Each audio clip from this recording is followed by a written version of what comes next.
Print screen, highlight, paste, send, done. Made a mistake, send it again. Done. Everybody wants everything done quick as... And when you're clicking away your day on a desk, every second counts. This light tool shaves off the hassle from screen grabbing. Greenshot is free and you can get it from this website. It's rather straightforward. Just install, tweak the settings a bit, and you're good.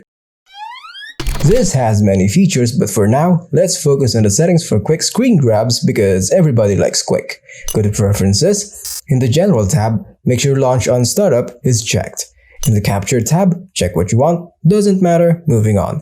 Output tab, Image Format, I choose JPG for the smaller file size, but PNG gives you better quality. Whichever floats your boat, again, does not matter. For the quality, I set mine to 100%. Any value less than 100, you get pixelations. Destination tab. This is the important bit. Check only 2 boxes, save directly, copy to clipboard.